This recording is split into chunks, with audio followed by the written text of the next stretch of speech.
Assalamualaikum semuanya, ahlan wa sahlan di channel Hidayah Official. Pada video kali ini, admin akan menceritakan kisah asal-usul orang tua Dajjal laknatullah alaih.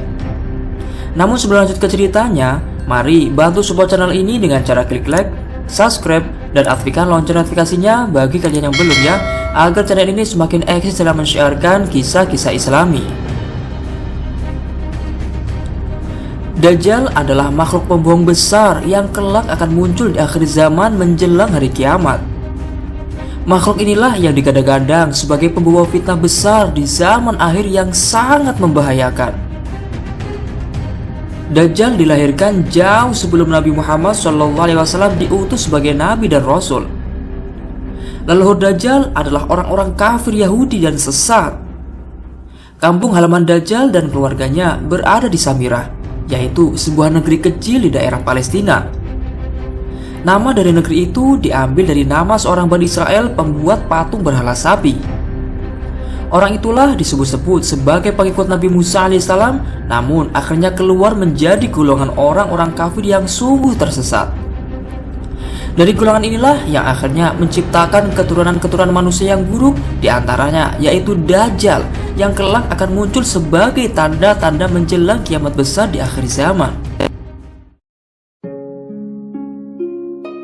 Kedua orang tua Dajjal merupakan keturunan orang-orang kafir Yahudi. Dalam kehidupan sehari-hari, bapak dan ibu Dajjal menyembah patung-patung berhala. Berhala-berhala itu memiliki bentuk seperti sapi betina. Orang tua Dajjal menjadikan berhala-berhala itu sebagai tuhan-tuhannya.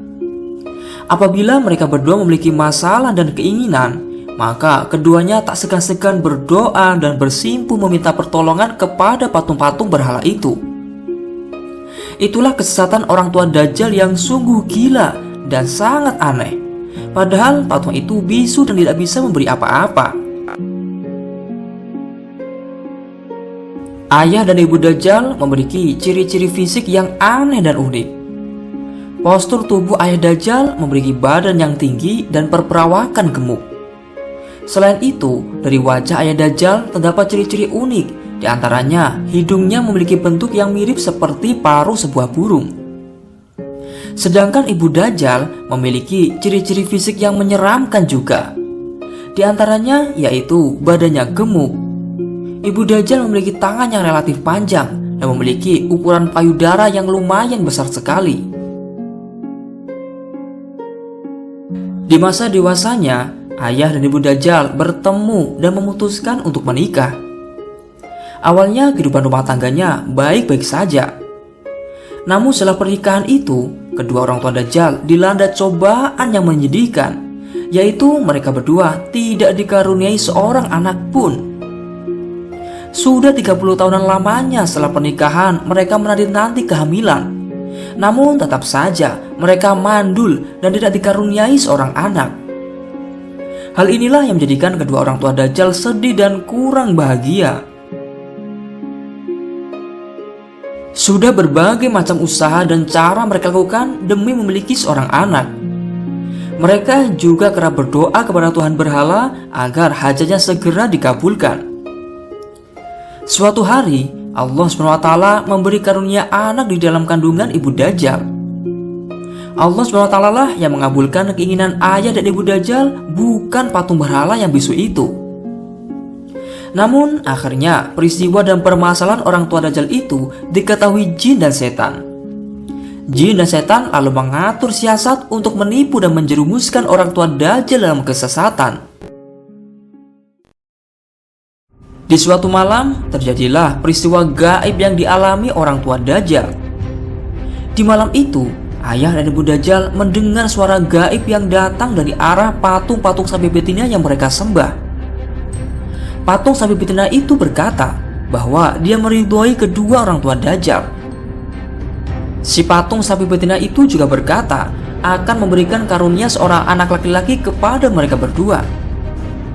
Peristiwa gaib inilah yang membuat kedua orang tua Dajjal akhirnya bahagia dan senang sekali, karena tuhan-tuhan berhala yang mereka sembah selama ini akhirnya mengabulkan keinginannya. Namun, sebenarnya hal itu adalah kelakuan brengsek dari para jin dan setan. Mereka menyamar dan memerdayai ayah dan ibu Dajjal agar percaya kepada patung-patung berhala itu.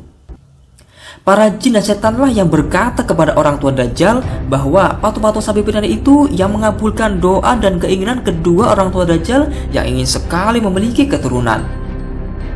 Sebagai pemuja Tuhan berhala yang setia, kedua orang tua Dajjal yang tolol itu akhirnya sangat mempercayai Tuhan sesembahannya itu. Jin dan setan memang bisa melihat hal-hal yang gaib. Namun sebenarnya mereka tidak mengetahui apa yang ada di dalam kandungan si ibu Dajjal. Mereka juga tidak tahu apakah anak itu laki-laki atau perempuan. Perbuatan jin dan setan itulah hanya sebuah usaha kebohongan tipuan belaka untuk mengelabui ayah dan ibu Dajjal. Sebenarnya Allah SWT yang memberi karunia anak. Namun hal inilah yang dimanfaatkan jin dan setan sebagai akal busuk untuk menjerumuskan manusia ke dalam lembah dosa dan kemusyrikan. Setelah peristiwa gaib itu, akhirnya impian kedua orang tua Dajjal menjadi kenyataan.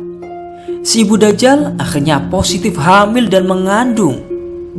Rasa bahagia pun menyelimuti keluarga Dajjal, karena sebentar lagi putra laki-laki yang mereka nanti-nantikan akan segera lahir ke dunia. Siapa yang tidak bahagia? Sudah 30 tahun lamanya mereka berdua menanti-nanti seorang anak. Namun, padahal janin yang ada di dalam kandungan itulah yang sebenarnya akan menjadi cikal bakal lahirnya makhluk terlaknat penebar fitnah di akhir zaman. Dajjal sesungguhnya kelak akan membawa malapetaka dan musibah kepada orang tuanya juga umat manusia. Ini sudah menjadi takdir Allah kepada keluarga Dajjal yang kafir. Dajjal inilah yang kelak akan menjadi fitnah dan pembohong besar menjelang dekatnya hari kiamat. Sebelum lahirnya pun, Dajjal sudah membuat ayah dan ibunya susah dan menderita. Lalu bagaimanakah nasib orang tua Dajjal setelah Dajjal lahir? Tunggu video di episode selanjutnya. Banyak khilaf dan kesalahan, mohon maaf yang sebesar-besarnya. Wallahu a'lamu bishawab. Kunjungi juga website resmi kami di alamat www.hidayailahi.com agar kalian bisa mendapatkan kisah dan cerita Islami lainnya secara gratis. Dan jangan lupa follow websitenya juga ya. Wassalamualaikum warahmatullahi wabarakatuh. Ila liqa, ma'assalamah.